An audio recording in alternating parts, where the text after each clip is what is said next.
नमस्ते दोस्तों। गीता एक गरीब परिवार में रहने वाले छोटी सी बच्ची थी।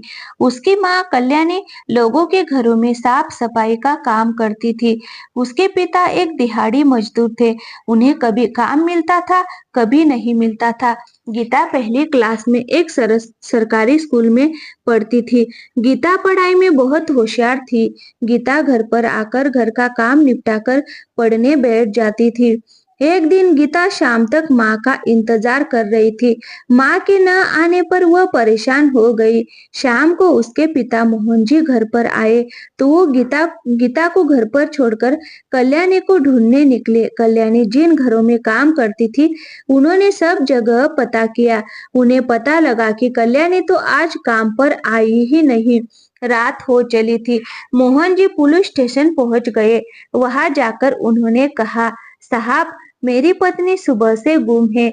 आप रिपोर्ट लिख लो। पुलिस वालों ने कहा, 24 घंटे से पहले रिपोर्ट नहीं लिख सकते। मोहन जी को गुस्सा आ गया। वो बोले, आपको पता है उसके साथ क्या हो सकता है? आप रिपोर्ट लिखो और मेरे साथ उसे ढूंढने चलो। पुलिस वाले ने उन्हें उल्टा सीधा बोलकर भगा दिया। निराश होकर वो घर आ गए। घर आकर उन्होंने देखा गीता बैठी रो रही थी। मोहन जी फटाफट बाजार गए और गीता के लिए खाना लाए। गीता ने थोड़ा सा खाना खाया और सो गई। इधर मोहन जी इधर उधर भटकते रहे, लेकिन कल्याणी का कहीं कुछ पता नहीं लगा था। सुबह जब गीता की आंख खुली तो उसके घर के बाहर भीड़ लगी हुई थी। सामने सफेद कपड़ा ओढ़े उसकी माँ लेटी हुई थी। सामने सफेद कपड़ा ओढ़े उसकी माँ लेटी हुई थी। उनका सिर ढका हुआ था। गीता को कुछ समझ में ही नहीं आया। पास ही में मोहन जी खड़े रो रहे थे। तभी गीता की चाची ने उसे अपने से लिपटा लिया और बोली, बेटी, तेरी माँ ना हम सबको छोड़कर चली गई है। गीता का दिल धक से बैठ गया। उसकी आंखों से आंसू बहने लगे। वह रोती हुई माँ से लिपट गई। उठो ना माँ, उठो, देखो, रात को तुमने मेरे लिए खाना भी नहीं बनाया।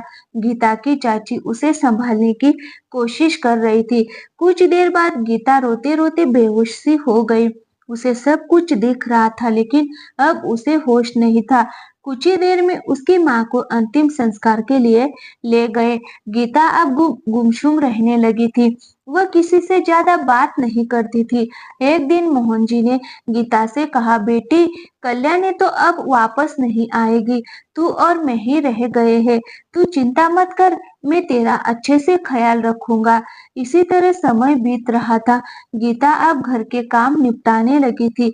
एक दिन गीता मंदिर जा रही थी। वह अब सुबह उठकर नहा धोकर मंदिर जाती थी।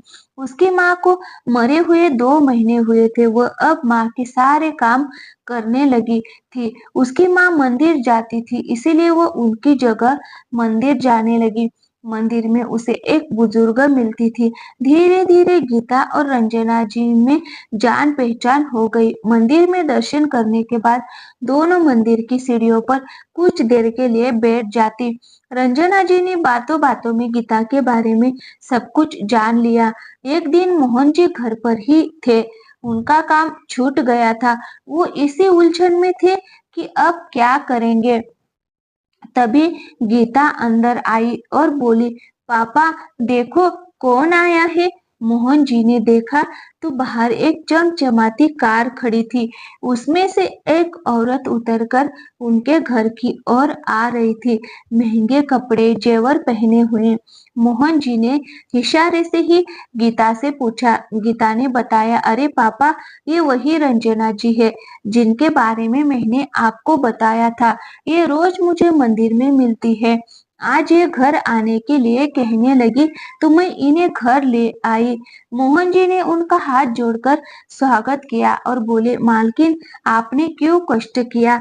बच्ची से कह देती, मैं आपकी सेवा में हाजिर हो जाता। ये सुनकर रंजना जी ने कहा, कुएं को पैसे के पास आना ही पड़ता है।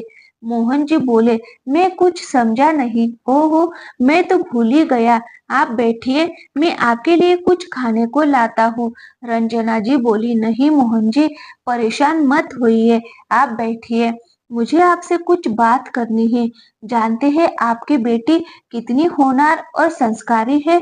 जितने ध्यान से ये पूजा करती है, मैं भी नहीं कर सकती।